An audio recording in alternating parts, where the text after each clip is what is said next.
আসসালামু আলাইকুম রহমতুল্লাহ। আমরা দেখতে দেখতে 1 2 3 4 আজকে 5 নাম্বার প্রিপজিশনের প্র্যাকটিস নিয়ে আলোচনা করব। কথা না বাড়িয়ে আমরা মূল ভিডিওতে চলে যাই। আর তোমরা সবাই এখানে একটা প্যাসেজ দেখতে পাচ্ছ। তো এইখানে কোথায় কোন প্রিপজিশনটা পড়ছে সেটা নিয়ে আমরা আলোচনা করব।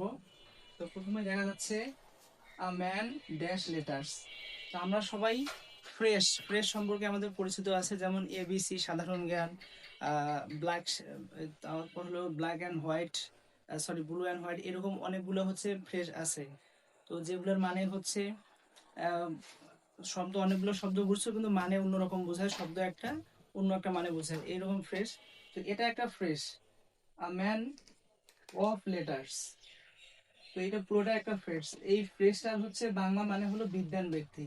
তো এখানে যেহেতু একটা ফ্রেশ, তো এখানে আমাদের হচ্ছে একটা মুখস্থ বিদ্যা, যে যত ফ্রেশ সম্পর্কে ধারণা আছে সে তত এগুলো কাইড করতে পারবে। এরপর a man of letters is respected always even after his death.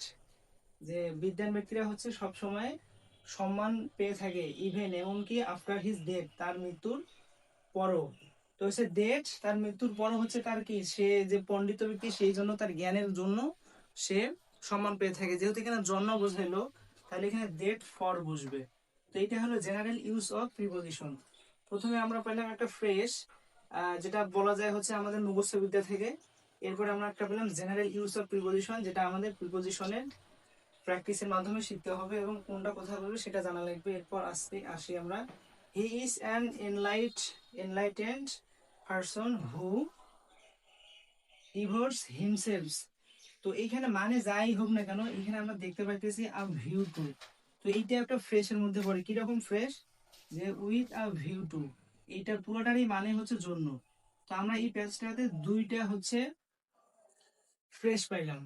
এরপরে আসি সেপারেটিং এডুকেশন দ্য সোসাইটি। তাহলে হচ্ছে কি, এবার একটু মানেটা দেখি, যেহেতু আমরা এখানে বসাতে পারতেছি না, এখন একটু মানের দিকে দেখবো। যে হচ্ছে he is an enlightened person, সে হচ্ছে কি এখন আলোক উজ্জ্বল ব্যক্তি, হুস যে ডিভোটেড হিমসেলফ, উৎসর্গ করছে তাকে, with a view to separating education.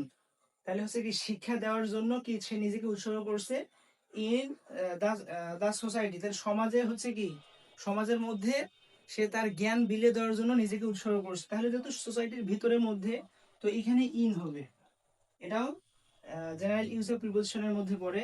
এরপর পরে আমরা আসি হি অলওয়েজ টিচেস, সে কি সবসময় শিক্ষাদান করে পিপল, মানুষদেরকে, যে হাউ টু ডিফারেন্টিয়েট। এরপর হচ্ছে রাইট অ্যান্ড, তোমার হলো আপনাদের হলো রং। রাইট অ্যান্ড রং, এই যে তোমার শ্রেণী বিভাজনের কিসের মধ্যে, ভুল ভালো সঠিক এবং ভুলের মধ্যে সঠিক। তো আমরা সবাই জানি যখন দুইয়ের মধ্যে পার্থক্য বোঝায়, দুইয়ের মধ্যে যে কোনো জিনিসের মধ্যে পার্থক্য বোঝায়, প্রিপজিশন বিটুইন বসে। এটাও আমরা পেলাম জেনারেল ইউজ অফ প্রিপজিশন। তো এখানে আমাদের বিটুইন বসবে।